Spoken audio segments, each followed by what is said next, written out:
The doctor who rushed to the restaurant call helplessly watched the dying rich man.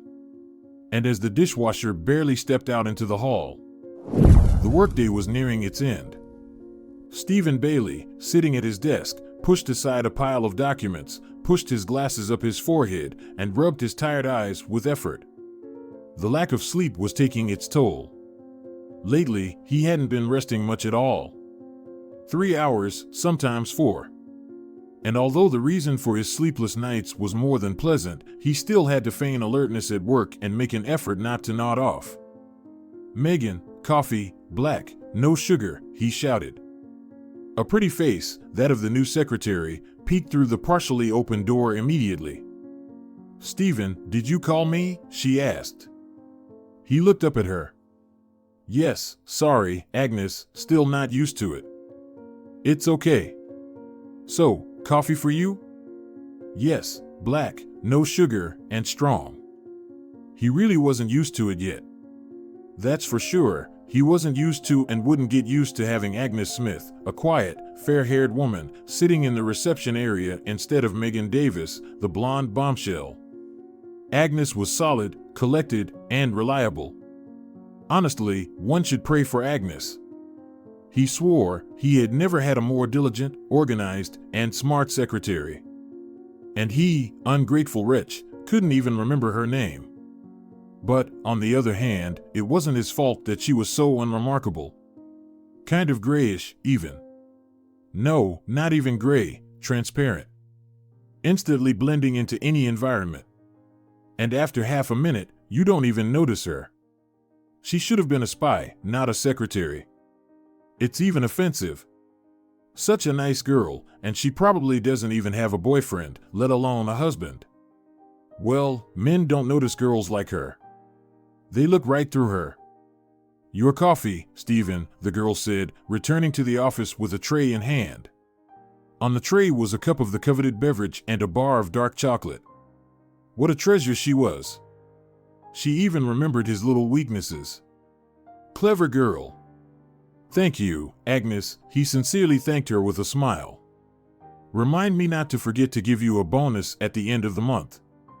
"For what?" the girl asked, surprised. "For your good work and attention to detail. Thank you for not forgetting about the chocolate. And now, go work." He waited until the door closed behind her, picked up the phone, and dialed a number. "Megan," he said, hearing the familiar voice, "I'll be home by 6 today." "Wait. What? My voice?" "Yes, my voice is fine. Yes, I'm a bit tired. And I also have a dinner meeting at 7:30. I want to see you before that." After that call and a sip of coffee, Stephen's mood improved. Even his tiredness faded away, as if it had never been there. And a thought occurred to him. Girls like Agnes, organized, intelligent, and a bit dull, must somehow capitalize on these virtues. That's why they are great workers, and management values them. And they usually earn quite well.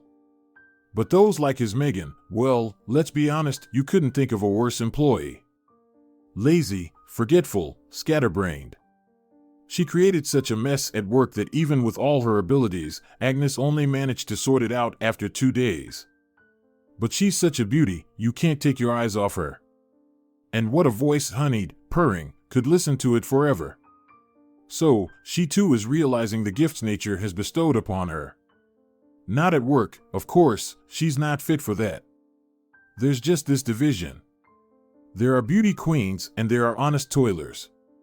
There are great chefs and there are gourmets. Everyone has their own talent.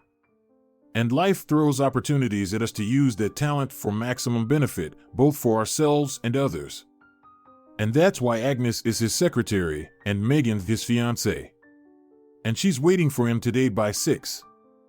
As for Megan, her day hadn't been going well since noon. All because of this Judy Ellis, reckless to the core but phenomenally lucky friend of hers. Megan had known her for a long time, ever since the days when they, two simple country girls, found themselves at the city train station. There was a mix-up back then, their suitcases got switched, and both girls raced around the platform, looking for their unfortunate friend. And they found each other. Their friendship formed immediately. Maybe not by the call of the heart, but simply because that's how the cards fell. They both came from the backwoods to conquer the big city. Neither of them had anyone in this city to turn to for support or advice. They managed to rent a tiny room for the two of them. And that's when Megan saw with her own eyes that Judy was the kind of person who could find treasure even if she fell into a pit. Then, of course, life separated them. Judy got herself a lover who got her into a modeling agency, and then she got married. Not to the lover, but to some wealthy old man who quietly passed away a couple of years after the wedding, leaving his wife his vast fortune. But from time to time, the friends would meet. And that's why Megan, a meticulously groomed girl with a doll-like perfection, with expensive beige hair and a custom-made coat from a famous Parisian atelier, was sitting now in a dirty and dark, smoke-filled room, watching the old woman mumbling something incomprehensible, swaying to the rhythm of her words. The flame of the candle danced as if resisting the draft. It swayed, casting flowers on the walls and eerie shadows on the faces. The old woman, muttering to herself, suddenly seemed to Megan like a real wicked witch from fairy tales. Everything matched. And her untidy hairstyle. Look, a tuft of gray hair above her forehead. It might catch fire from the candle's flame any moment. And her face was thin, bony, with a hooked nose.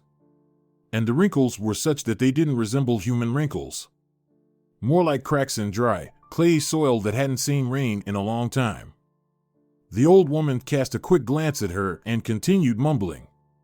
But now it wasn't the usual hurried whisper, it was more like poetry.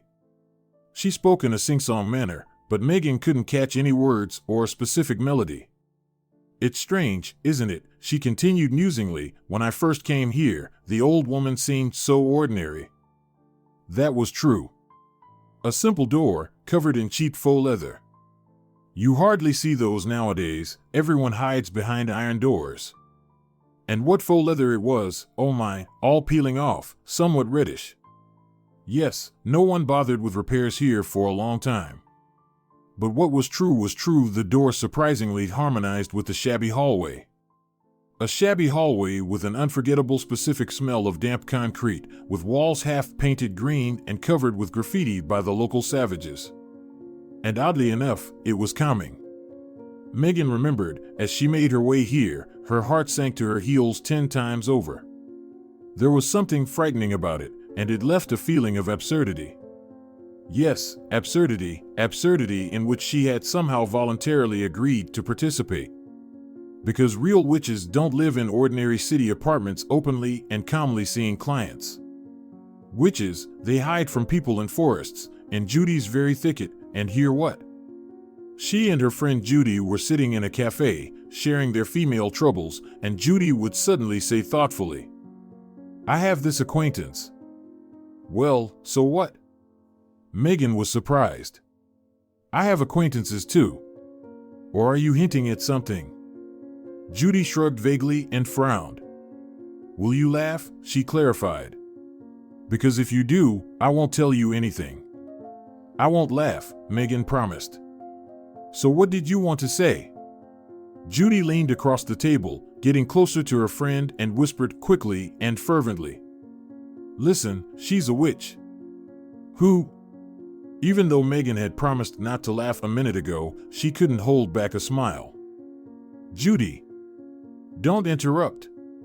She's the real deal. She can do anything she wants. And for a certain fee, You should go see her. She might help." "Oh, don't drink anymore," Megan said, firmly pushing away her friend's glass. "Let me order you some coffee instead." "Do you think I'm drunk?" Judy frowned. Then she quickly scribbled an address on a napkin and handed it to Megan. "Here, take it and think about it. But if you need it, use it, no need to thank me. And now, I'm off." After that, she got up and, with a completely sober gait, headed for the exit. Megan remained seated at the table, squeezing the napkin in her hands. It was eerie to look at. And she still wanted, for it to turn out to be some harmless joke. Like, got you, right? because she knew if she looked, read the address, there would be no turning back. And now, standing in front of the shabby door in the rundown hallway, she suddenly felt the calmness, which she had already started to miss, filling her entire being again. Witches, sorcery, come on. Now some jolly old lady would open the door and, well, maybe she'd laugh when she found out Megan came to see a witch. She'd say her friend was joking, and Megan, trusting soul that she was, believed her. Or she'd get angry that they keep coming, no peace from them. Megan almost guessed right. The door was opened by the most ordinary grandma in a floral print, where do they even get them, robe. The slippers were also worn out, with flattened heels. Just a grandma, nothing out of the ordinary, except for one thing. Her gaze was sharp, somewhat wary. "Oh, it's you," she grumbled, letting her guest into her apartment. "Well, come in, why stand on the threshold? Did you bring the money?" "What money?" Megan was flustered. "What money?" "Just regular money, for the service." "Well, that's always the way. And take off your shoes, you'll dirty up all my floors." "Come on." Megan obediently took off her brand new boots, straight from the store, and looked around, not understanding where to put them. "Are you afraid they'll be stolen?" the old lady mocked. "Don't worry. Toss them over here." She pointed to a low chest of drawers with its doors wide open. Megan had noticed it right away, but she had thought that maybe the landlady was planning to throw it out. So, she placed it closer to the door. But apparently not. It was a piece of furniture. She quickly tucked her boots onto the lowest, cleanest shelf and followed her hostess. The room they entered was horribly cramped and without a single window. It barely fit a rickety table and a couple of stools. Upon closer inspection, Megan realized this tiny room was more like a partitioned-off part of a larger room. Sometimes landlords do that, divide a room in a 2-bedroom apartment with a wall so they can proudly advertise it as a 3-bedroom apartment and, of course, sell it for a higher price. "Sit down."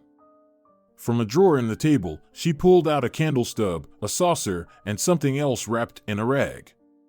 Megan clenched her purse tightly in her hands. "You see, I came here for—" "I know," the old lady interrupted. "Just sit quietly." She lit the candle, dripped some melted wax onto the bottom of the saucer to make it stand steady, and flicked the switch. "Be quiet," she reminded sternly. And the mumbling began, along with the frenzied dance of the candle flame, casting eerie shadows on the walls and grotesque shapes on the old woman's face. Megan suddenly felt genuinely frightened. But it wasn't the witchcraft or the shadows on the old woman's face that scared her, it was just a fleeting thought. What if this old lady was simply crazy? And now Megan couldn't escape from this dreadful, stuffy room where it felt like she had already been sitting for 1,000 years. She suddenly desperately wanted to step outside, breathe fresh air, see the sky above her. "I'm feeling unwell," she muttered and felt herself slipping off the stool. The old woman didn't even glance at her.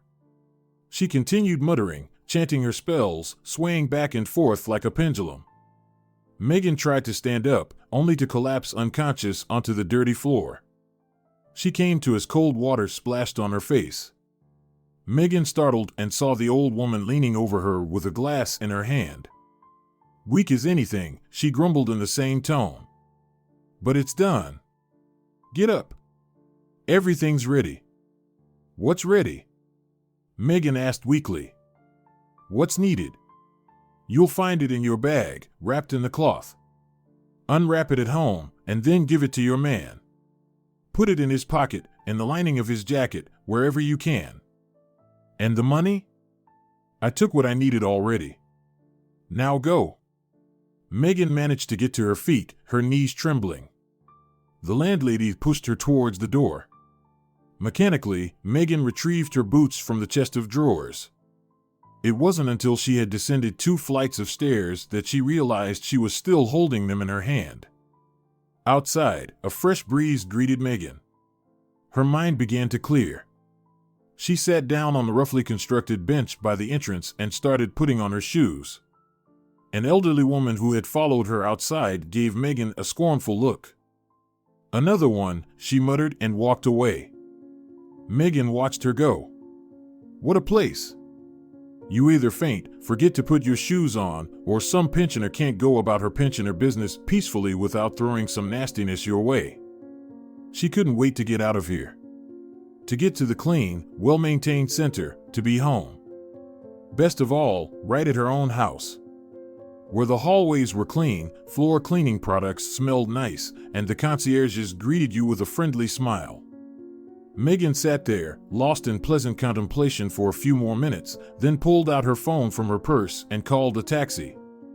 Here came another surprise. The old woman emptied her wallet of all cash, not even sparing the small change. What a granny. Megan struggled to suppress the urge to go back upstairs and cause a scene. First of all, she simply didn't want to be in that stuffy dump anymore, and secondly, it was her own fault. She should have asked how much the service cost right away. But now what could she do? At least all her bank cards were still there. And she could settle the fare with the taxi driver via transfer. And besides, she needed to hurry. Stephen promised to be home by 6. She wouldn't make it for dinner, of course, but that was okay. He said he was going to a restaurant. He had some kind of meeting there. Usually, Megan resented her fiancé's excessive busyness, but today it worked in her favor. Let him have dinner at the restaurant. Despite all of Stephen's virtues, he had one awful flaw: he couldn't stand eating alone. And Megan, willingly or not, had to keep him company for dinner. The results were dismal. In a month, she had already gained half a kilogram and nearly an inch on her waist. Of course, that was not much, but what would become of her after 6 months of such a gluttonous life? After a year? The taxi driver, cheerfully glancing at the passenger through the mirror, suddenly chuckled. "Thinking about a diet, huh?" he said. Megan jumped. "How did you know?" "My wife is just like you," he chuckled.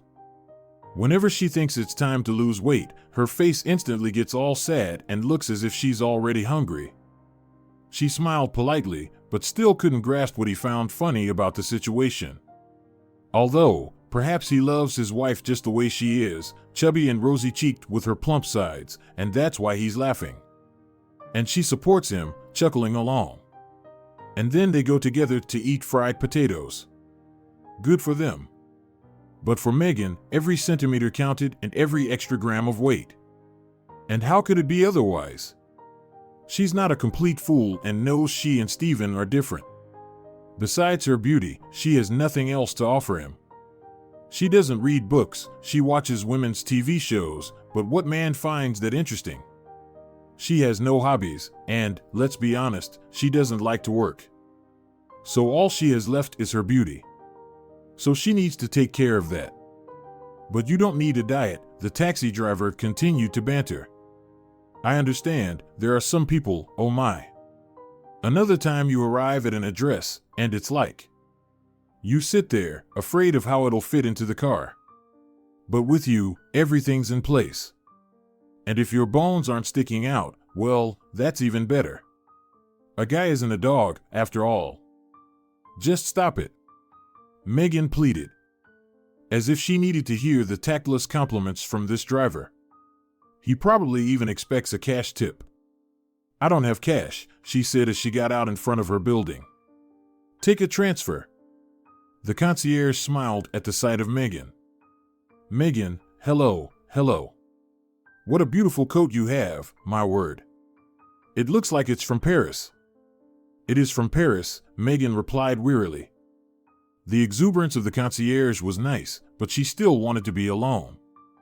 "Did your fiancé give it to you?" "Stephen?" "Of course, him." "And when's the wedding?" "You will probably have a dress too." "Probably," Megan said, hurrying into the waiting elevator. At home, she collapsed on the little couch in the hallway and pulled out a beautiful carved hairpin. Always the same. As soon as she got a little tired or someone spoiled her mood, she immediately wanted to let her hair down. Any hairstyle started to feel like a whole house on her head. And another thing. Megan always felt like she forgot to do something very important. But what? You'll find it in your bag, she remembered the grumpy tone of the old witch. Interesting. What else did she have to find there besides her tattered wallet? Megan opened her purse and laughed. There it was, right in plain sight.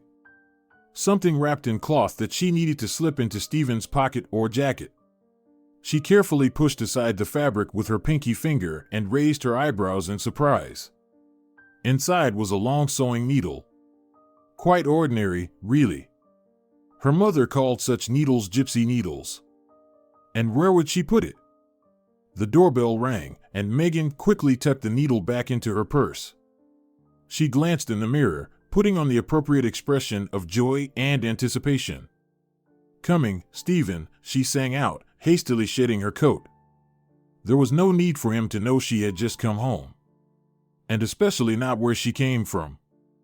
Stephen, heading to his favorite restaurant, was almost happy. Actually, he just made up a business meeting for his fiancée, and now, after spending an unforgettable half-hour in Megan's company, he dreamed of a delicious dinner. Megan didn't cook well and refused food delivery or even a personal chef, whose services Stephen would gladly pay for. A woman should feed her beloved man herself, Megan would say as she placed another plate of something inedible in front of him, halfway cooked potatoes or overcooked steak. She smiled so charmingly that there was no strength left to upset her. And Stephen heroically chewed on what was essentially impossible to chew. He struggled with the half-cooked potato chunks, then discreetly took painkillers for his stomach ache. Quietly, so his fiancée wouldn't notice. But today, real food awaited him.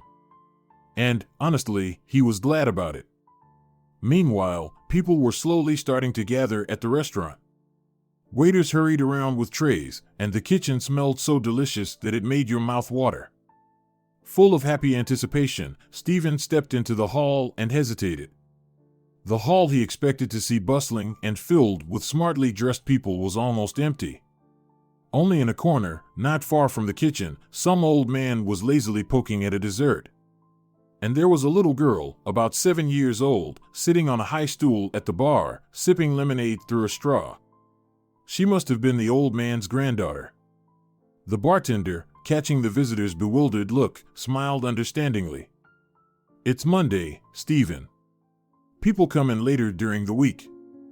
Monday? Oh, right, I forgot. For some reason, he hadn't thought about that at all. But whatever. He came here to eat. The waiter, silently appearing next to him, was already leading him to his favorite table. No need for a menu, Stephen waved off. I know it by heart. I'll have the salmon steak medium rare, a salad of fresh vegetables, still mineral water, and brandy. Brandy right now. Dessert later. The weariness of the past overcame him again. Or maybe it was just the emptiness around him that was depressing. I should have invited Megan along, he thought. But, after all, what's stopping me from doing that right now? I'll lie and say the meeting got canceled, he decided, pulling out his phone. But he couldn't get through. Megan was chatting with someone. Judy, she complained to her friend, you should have warned me what she's like. Laughter was distinctly audible on the other end. What, the colorful old lady? Not quite. I almost fainted from her colors. She's terrifying. Sitting there, mumbling something over a candle. I felt sick. It was stuffy, scary. She didn't explain anything properly, and she even took all my money while I was out cold. Well, she charges a lot. I remember, I gave her. I don't exactly remember, but a lot. And was it worth it? Megan chuckled. I feel like the old lady's just putting on a circus act. Or does she actually know something? Laughter echoed again. Tell me, have I complained about life over the past few years? Although Megan knew perfectly well that her friend couldn't see her, she just shrugged.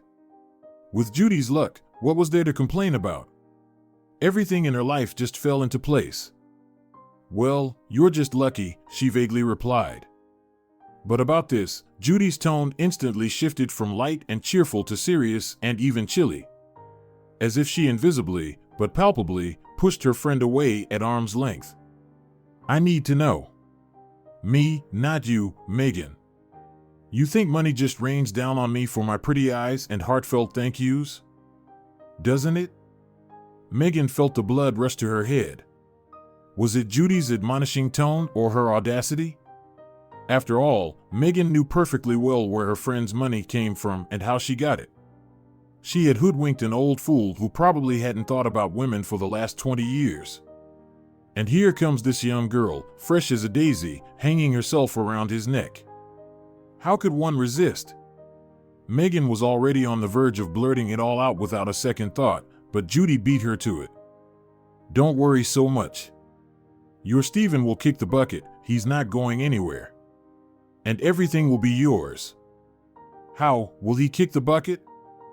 For a moment, it seemed to Stephen that she forgot how to breathe. He managed to gulp down some air, but instead of relief, his head started spinning. He barely made it to the bed and sat on the edge.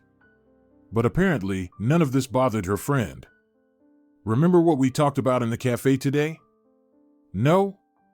Well, I do. You said you were tired of keeping yourself in check, looking like a doll from morning till night, just so everything's like this, and without any effort, all the money's yours. Well, now it will be. So you. Megan exhaled. Judy's words sobered her up instantly. Her breathing restored, and her brain started working so sharply and coldly that it scared her. What did I do? So you got rid of your old man, right? And you can prove it. Judy snapped back. The old man was old, and his wife was a young chick. He couldn't handle it, sickly as he was. But now I do as I please.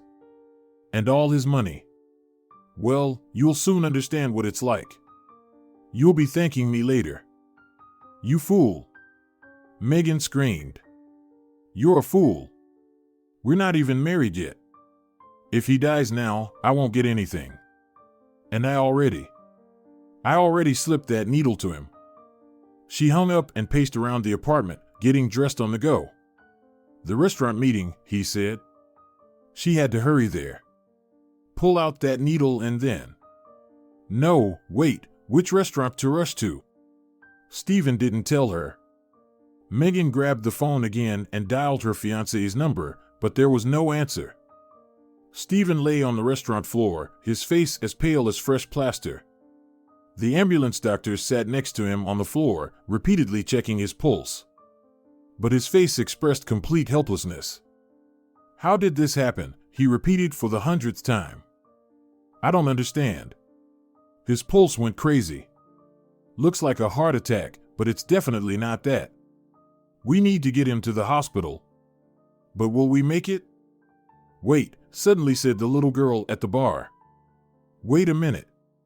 She quickly went into the kitchen and came back, leading a woman in an apron and rubber gloves by the hand. Who are you? The doctor asked when she crouched next to Stephen. This is Helen Pena, our dishwasher, the bartender replied. But, Mom, what's wrong with him? The girl asked. The woman raised her head. It's a death curse. We need to check his clothes. There must be a lining, a rusty nail, or a long needle. Help me. The waitress and the bartender helped remove Stephen's jacket, and Helen, without taking off her gloves, systematically searched him centimeter by centimeter. Here, she said at last, pulling out a long shiny needle from the lining. I'll deal with this now, and you, she looked at the doctor, don't worry, he'll come to in a few minutes. Megan ran down the street, relying solely on luck. She remembered that all of Stephen's business meetings were scheduled at their favorite little restaurant not far from home. If everything went well, he should be there. She burst into the hall, pushing aside the doorman. Stephen! Stephen! He sat at the far table, right by the wall, and across from him sat some unkempt stranger in a work apron. He tilted his head to the side and smirked. And you, Helen, turned out to be right. I didn't believe it. Well, hello again, Megan. What was he talking about? Megan, hurrying here, was going to ask for forgiveness. Assure him that she thought only of a simple love spell, not a death curse.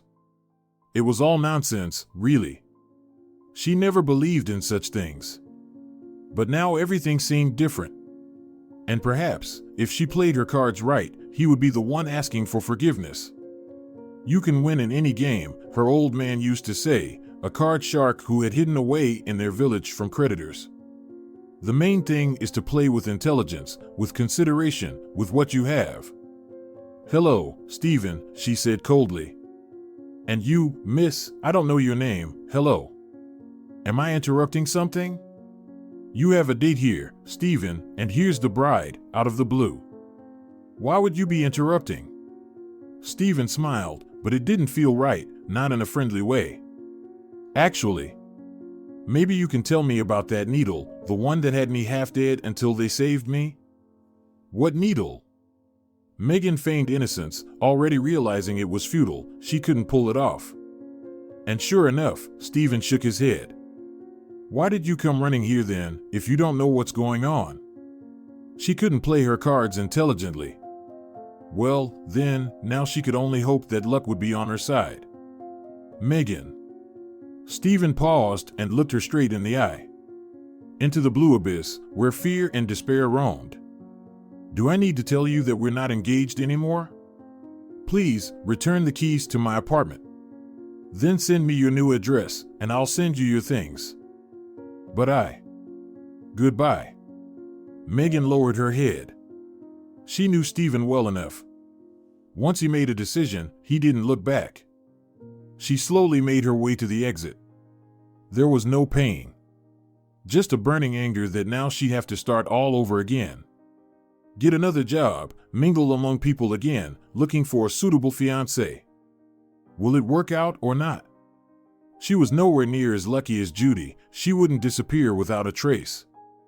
I'm sorry it turned out this way. The dishwasher's voice was warm and deep. Losing both your life and your bride in one day. Stephen just shrugged. Well, having someone as a bride who wants you dead, I think that's not the best plan for married life. It's a shame, Helen sighed. She's so beautiful. What was she lacking? You're beautiful too, he admitted honestly.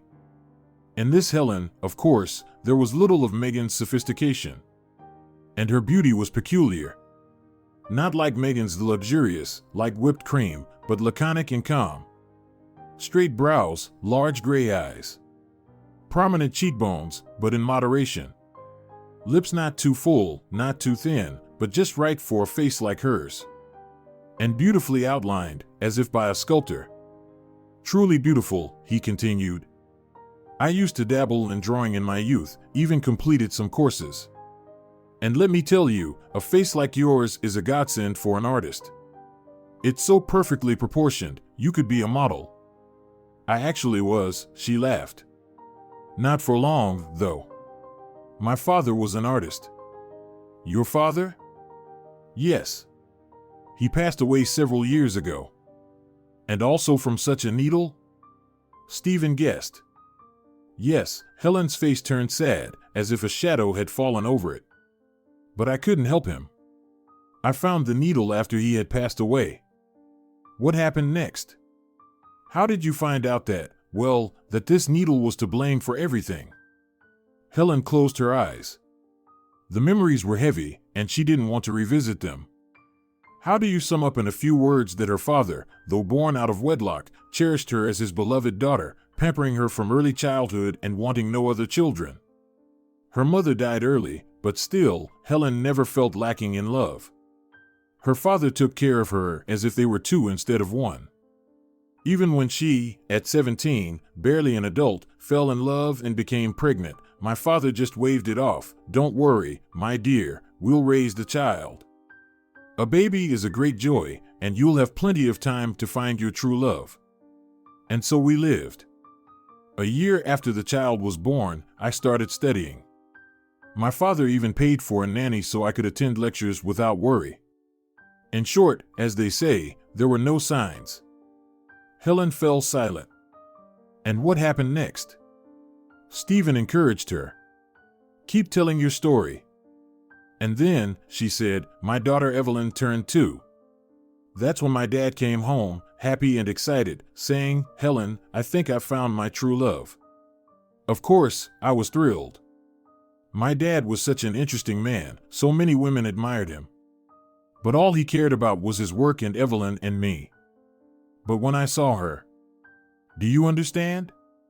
I thought he had met a woman, maybe middle-aged or even older, intelligent, sophisticated, beautiful. And not because I wanted him to have a wife like that, but because that's the kind of women he always liked. He even had an affair with one such woman. They dated for a long time, maybe 4 years. She was an art historian. She talked about her work so passionately. I even befriended her. Deep down, I hoped that one day she and my dad would get married. He proposed to her, by the way, but she didn't seem very interested, and then she moved to Japan. She was offered some amazing job there, something she had always dreamed of. Dad was worried, of course, but then he seemed to calm down. And then he told me about his new romance. He said his beloved would come to visit us today and get to know me and Evelyn. I was so happy. A normal, healthy man should lead a full life. He should have a woman who would make him happy and who he could make happy.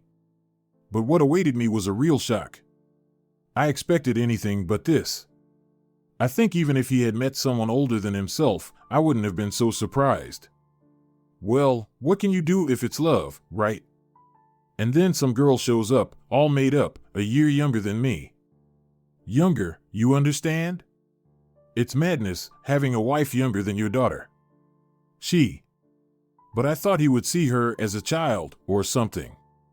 And she was so vulgar, giggling all the time like a fool. Then she flopped into a chair, propped her feet up on the coffee table, and started looking around.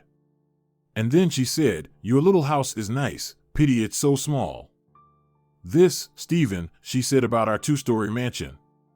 She thought it was too small. I was speechless with surprise. And she went on, we still need to have kids, so we'll need a nursery. Although you, she turned to me, need to start thinking about where you'll move. You're a grown woman, and we're a young family, with kids on the way. Where else are you going to live here? And I listened and didn't recognize my dad. I thought he'd tell her off for trying to boss everyone around, but he just looked at her and smiled. And suddenly, he seemed so old, so pathetic to me. It was the first time I ever thought of my dad that way. Maybe because of the contrast with this young idiot who started bossing everyone around in someone else's house. And he just admired her, hung on her every word. It was shameful. And then I couldn't take it anymore and told her we weren't going to move anywhere. And Dad was so happy that we live here with my granddaughter. I thought at least he'd support me here, but no. He just kept smiling and kept quiet. And only when I went to the kitchen, he followed me, took me by the hand, and quietly asked, don't be so hard on the girl, Helen, she might get upset. I wanted to ask him if he thought I might get upset too. But he looked at me so pleadingly. I decided, okay, I'll keep quiet, we'll talk later. I went back to the room and listened to her nonsense for a whole hour about how she was the heiress of an ancient noble family, how she had a French nanny in childhood, and how she's an aristocrat from blue blood. True, her French nanny somehow didn't teach her basic manners, but Dad didn't seem to notice. That's how our acquaintance went. In the evening, after her long-awaited departure, I put Evelyn to bed and went to talk to Dad. I peeked into his room and saw him sitting on the sofa, holding a woman's glove in his hands. He was smoothing it out, straightening it. He saw me, smiled, and said, look, she must have forgotten this, she'll come back. I felt so sorry for him, I just couldn't find any strength. How could I, to such a smitten man, start talking about what I thought of his aristocrat? But Dad was perceptive, he understood everything himself. I see it all, Helen. You're observant, but I haven't lost my mind yet. I know she's loose and likes to lie. And she doesn't love you, I told him. Dad, how can't you see who you've brought into the house? She only wants your money, and you even decided to marry her. and he sadly smiled at me and said, "I see it all, Helen, but I can't do anything about it. I don't see her for a day, and I start feeling restless. I can't sleep." And he pointed to his heart. "And I can't bring myself to say a word against her because as soon as I think she'll get upset and leave me, it seems like there's no reason to live anymore. Don't judge me, sweetheart. It seems like love got me under its old spell. I was a boy, and even then, I wasn't as deeply in love as I am now." I just hugged him. I felt sorry for Dad, and I was scared for him. "Well, if she's so necessary to you, then what can you do?" So he married that person. Brought her into the house, and I realized maybe it's better for us, me and my daughter, to move out for real. I switched to distance learning, got a job here. Managed to rent a room in a family dormitory. The neighbors are quiet, calm. Dad didn't want to let me go. He was surprised that I packed my things, saying the house is big enough for everyone. But I told him I was moving in with my boyfriend. I lied, of course. But what else could I say? That his beauty rummages through my things? Tears down curtains, cuts up my favorite dress. Once I told her about it, and she immediately fluttered her eyelashes and ran to complain to her husband, saying your daughter is mistreating me and wants to kick me out of the house. So, Evelyn and I started living separately and let the newlyweds do as they please. And then Dad got sick. He complained to me that his heart was hurting and he was getting tired quickly. He often lay down all day and couldn't get up. The doctors couldn't find anything. And then, as it was with you, it happened to him. And then I went to the morgue to pick up his clothes and take them to the one where they were burying him. And there, behind the lapel of his jacket, I found the same needle. I looked at it and kept thinking, where did it come from? But my dorm neighbor enlightened me. She just came to ask for something and saw me with this jacket and needle. Her aunt lives in the village. She knows some magic stuff.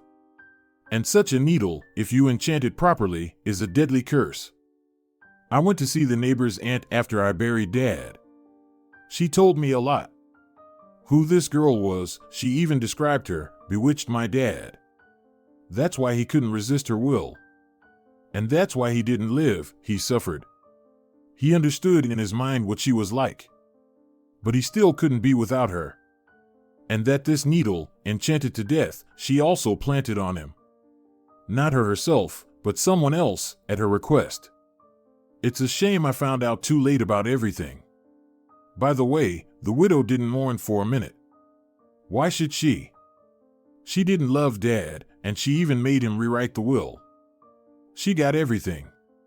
What's there to be sad about? The will can be contested, Stephen remarked. Helen shook her head. Would you like me to be honest with you? I don't even want to get involved with this. I have a daughter. What if this scum tries some other magic? I understand, he nodded. Especially after today, I totally understand. But allow me to try nonetheless. I'm a lawyer, I have a law firm, and without false modesty, one of the best in the country. You know, magic is one thing, but the law is still a significant institution. I promise, neither you nor your daughter will even see this lady. And, of course, I'll warn my people to, I don't know, visit some psychics, put some protection on themselves. Will you allow me to intervene? Helen smiled. I can't even afford to pay you. Do you really think a dishwasher's salary? No need for money, he interrupted decisively. Consider it as me getting involved in this out of love for justice. Besides, I owe you. And now, to business. First question, what's this scoundrel's name? Judy. Judy Ellis, I think. Judy Ellis, Stephen echoed and smiled mysteriously. How interesting. She's above average height, with short black hair, right? Yes. Do you know her? I've met her, he answered evasively. In reality, it was shameful to recount when and under what circumstances he had met her. Judy somehow showed up directly to Megan at work. It was back in the days when Megan worked as his secretary. On that day, Stephen was supposed to fly out on business to another city, but the flight got canceled. So he returned to the office. As it turned out, at an extremely inopportune time. Because Megan, who had only been working for a few weeks, got drunk with her friend right at her workplace. The first thing Stephen saw when he entered the reception area was Judy, perched on the secretary's desk, performing some wild dance, a mix of the lambada and some tribal dances. Megan, with her back to him, was enthusiastically recording the scene on her phone while cheering her friend on with loud shouts. "I'm sorry to interrupt, ladies," Stephen said impassively. The girls, as if on cue, turned towards him. Judy clumsily slid off the desk and smiled. "Oh, it's just us, you know, a little celebration. It's my birthday today." "Congratulations," he nodded. "Megan, I'm warning you for the first and last time. If something like this happens again." "Never," she swore solemnly. And then he had to drive home two completely drunk ladies. And Judy, that same Judy Ellis, lived farther away than Megan. So he dropped her off last. And he never told anyone that Judy. "Why the hell did this spineless amoeba latch onto you?" she screamed in a drunken tantrum. "Are you talking about your friend?" he asked ironically. "She works for me." "Oh, come on. An employee for Megan, like a field, you know what it's made of." And as if I didn't notice how you eye her. "Yeah, she's all blondie, legs, figure. But damn, I thought you were smarter. She's dumb, Megan. A stupid, brainless, insane, joyless amoeba." "I think," Stephen smiled, "you use too many words with the prefix undash and drink too much alcohol. Forgive me for being bold." "Boldness?" Judy brightened. Apparently, she missed everything else Stephen said, but this particular word caught her attention. "I love boldness. And you, Stephen, need a real woman. Bold, bright, daring. Like you? Well, why not? What, you think my legs are shorter than hers? Or my waist is wider? I'll show you everything right now, you'll see for yourself." She hurriedly, awkwardly began to stretch her dress on herself. "Calm down," Stephen shouted at her. "Calm down and behave decently. And if you continue to strip, I'll kick you out right now. You'll go home naked. Probably gather a whole army of admirers of your unearthly beauty on the way. So bold you are." Strangely enough, this worked. Judy got offended, and for the rest of the way, she sat quietly like a mouse, and nothing more was required of her. The next day, Megan showed up at work looking worn out and guilty. "Stephen," she mumbled as soon as she saw her boss, "I'm so embarrassed, so ashamed of yesterday." "I am too," he almost said, "ashamed of you, and especially of your friend. And most of all of myself. For seeing and hearing all of this." But looking at the secretary's pale face, he didn't dare to say it. It was a pity to push the girl further. And it seemed like she was already quite upset. "Go work," he said. Returning from lunch, he bought Megan some mineral water, and the next day he suggested going to lunch together, not knowing why. And then he realized he was touched by her sincere repentance, her embarrassment, and how she apologized, without trying to shift all the blame onto her friend, who, by the way, was not so simple. Megan seemed to him a very alive, sincere person who, yes, makes mistakes, but is not afraid to admit them. "How wrong I was," he muttered under his breath. "What?" Helen asked. "Nothing. Just like that." Several months passed, and life changed again. Stephen kept his word. Now half of Helen's father's inheritance belonged to her daughter. But the second half was more interesting. Stephen suggested meeting Judy at a cafe, and no one knew what they talked about. But after that, Judy relinquished her share of the inheritance in favor of Helen's daughter and late husband's granddaughter. She herself left town that same evening, without informing anyone where she was going. Well, who was there for her to inform? Besides Megan, she had no friends. And Megan. At the same time, Megan was trembling on the train heading back to her hometown. Ahead lay her own village. Her father had passed away, and now she had her own inherited country house. Of course, it was not exactly what she had dreamed of, but still better than nothing at all. She never really fit in the city. And after breaking up with Stephen, it was just a continuous string of bad luck. Megan couldn't seem to land a decent job. She was rejected even during the probation period, and strangely, men stopped paying attention to her, accustomed as she was to admiring glances. At first, Megan thought she just looked bad because of the string of failures. But time passed, and nothing changed. Now she hoped that living in the countryside would allow her to get a good rest and refresh. After all, it was the only thing left for her to hope for. She didn't have the money for cosmetic procedures anyway. Helen, now the mistress of her late father's house, stopped in the middle of the room. "How everything has changed here," she said softly. Stephen nodded understandingly, glancing around the room. Posters with portraits of celebrities adorned the walls, and the couch and armchairs were a vivid pink color. "I see," he said. Clearly, the widow had a hand in this. Apparently, she redecorated everything to her taste. Helen chuckled. "That's for sure. Dad would never have thought of this." Stephen approached her and took her hand. "Now you're the mistress here," he reminded her, "and you can throw all this away today and then arrange everything as you wish." "I don't understand how I'll live here," she confessed. "As long as all this," she looked with disgust at the pink furniture, "is here. I can't even imagine. It seems to me, until all this mess is cleared out, I won't even be able to eat here." "Well, this," he exclaimed, "is nonsense. Let's go to a restaurant.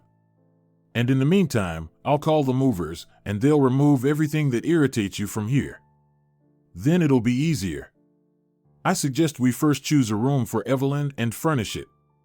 At least there will be one cozy corner in the house. So, shall I call the movers?" "Go ahead," agreed Helen. It was always very easy for her with Stephen. And not just because he was ready to help her solve any problem. Simply because he understood her. Quickly, correctly, without unnecessary words. Just like her father once did. And now, 10 minutes after the movers arrived, the living room, as if by magic, was cleared of tasteless decor. And it even seemed to have increased in size. "Well, there we go," said Helen cheerfully, "now it's better. At least it's not unpleasant to be here anymore." "We were going to a restaurant," Stephen reminded her. "Haven't you changed your mind yet?" "No, I've come up with something better," she said mischievously. "Let's order delivery and eat here. This will be my first dinner at home in years and..." Suddenly it became very important to me. Even if the room is completely empty and everything here needs to be redone. But still. "As you wish," he didn't argue. And what was there to argue about? He understood her, sincerely rejoiced that he had managed to achieve justice for her and Evelyn. After all, it was his victory too, and he had the right to celebrate, whether at a restaurant or here, it didn't matter. He generally attached much less importance to conventions. Take Megan, for example. He knew perfectly well that they had nothing in common, that she would never truly be close to him, but he had almost married her. And why? Well, how else? He was a wealthy man, engaged in serious business. It was expected of someone like him to be married. To a very beautiful woman. Why was it expected? By whom? It didn't matter. The main thing was that everyone did it, and it seemed like he should too. He almost paid with his life for these external conventions. But did he really love Megan? No, not a single day. He was infatuated for a while, that's true. He cared, gave gifts, yes, but he didn't love her. And he forgot about her as soon as she disappeared from his life. And honestly, he wasn't interested in where she was now, this Megan, and what she was doing. Had she found a new fiancé? All of this was so unimportant, as if she had never existed. Of course, he kept these thoughts to himself. There was no need to discuss it, although Helen sympathized with him a couple of times. More out of politeness, of course. Stephen absent-mindedly nodded in response and changed the subject. He didn't want to talk about it. And he was also very afraid of driving Helen away. She was so light now, elated, like a bird. She could flap her beautiful wings and fly away from him. And he couldn't afford to lose her. Stephen was sure he had never met such a sincere, understanding, and respectable woman as Helen before. He always wanted to tell her about it, but there was never a suitable moment. First, he had to secure the inheritance for her, then talk to Judy. Stephen sincerely hoped that the conversation they had would never be forgotten by the widow. And besides, Helen's diploma defense was coming up soon, and she shouldn't be distracted from such an important matter. And then there was the move and this renovation. I'll definitely tell her everything, he promised himself, right after she defends it, immediately after that. He felt calm and quiet joy in his soul. He would tell her everything, he would definitely tell her, and then. He wasn't a fool, he could see what she liked, so they would be together. They would love each other, raise Evelyn, and then they would have a child of their own, maybe even more than one. It would all happen. They just had to wait a little bit. We just have to wait a little bit, Helen said in a half-whisper, as if she had overheard his thoughts. What? He exclaimed. She laughed and winked at him. Nothing, just between us. Sometimes I also say something out loud without realizing it. Just like you did now. Me? He was bewildered. Did I really say all that out loud just now? Helen approached and put her hands on his shoulders. Yes, she said gently. And you know what? I completely agree with you,